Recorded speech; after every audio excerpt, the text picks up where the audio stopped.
হাজবেণ্ডে ম'ম' খুৱাম বুলি সদায় মোক ঠগায়। সেইকাৰণে আজি ডিচাইড কৰিলোঁ মই ঘৰতে বনাম আটাৰ ম'ম'। হাই, মই প্ৰীতি, মই আছোঁ মাৰ ঘৰত।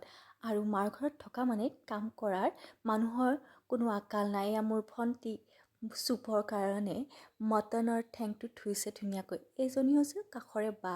তাই আহিছে আৰু মোক হেল্প কৰিছে আটাখিনি মাৰাত। আটা মাতিবলৈ তাই দিছে অলপ ৰিফাইন আৰু গৰম তেল আৰু নিমখ। এইখিনি দিয়াৰ পাছত এয়া হৈছে চাটনিৰ কাৰণে মানিমুনি।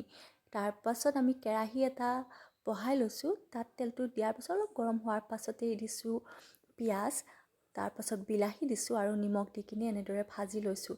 এইখিনি অলপ ভজা হোৱাৰ পাছত দিছোঁ, আপোনালোকে দেখিছিলে নহয় কাটি থকা বন্ধাকবিখিনি, সেইখিনিও দি দিছোঁ। এইখিনি ভজাৰ সময়ত চাইছোঁ মোৰ ভণ্টিয়ে ধুনীয়াকৈ চুপৰ কাৰণে বিলাহী কাটি আছে। এয়া তাই কুকাৰত চুপখিনি বহাই দিছে। মোৰ মায়ে এয়া আটা মাৰি আছে, মানে আটাখিনি বেলি আছে। আটাখিনি বেলাৰ পিছত ৰুটি চাইজত বেলাৰ পিছত এনেদৰে বাতিৰে মই কাটি লৈছোঁ। আচলতে মই নাজানো আপোনালোকে কেনেকৈ কাটে বা কেনেকৈ বনায়, কিন্তু মই মোৰ এইটো নিজৰ ধৰণে কৰিছোঁ।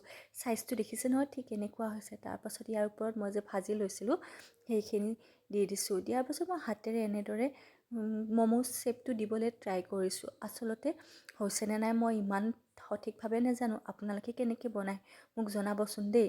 এইদৰে হোৱাৰ পিছত ভণ্টিয়ে এয়া কেৰাহীত বৰ ধুনীয়াকৈ ষ্টিম কৰিবলৈকে বহাই দিছে।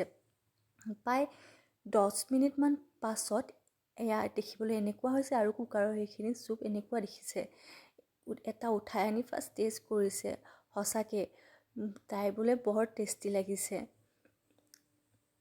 তাৰপাছত এইটো চাটনি হৈ গ'ল আৰু মোৰ ম'ম' চুপখিনি দেখিবলৈ ঠিক এনেকুৱা হৈছে। আপোনালোকৰ কেনেকুৱা হয় বাৰু? গৰম গৰম আটাৰ ম'ম' আৰু এয়া চাটনি সঁচাকৈ বৰ টেষ্টি।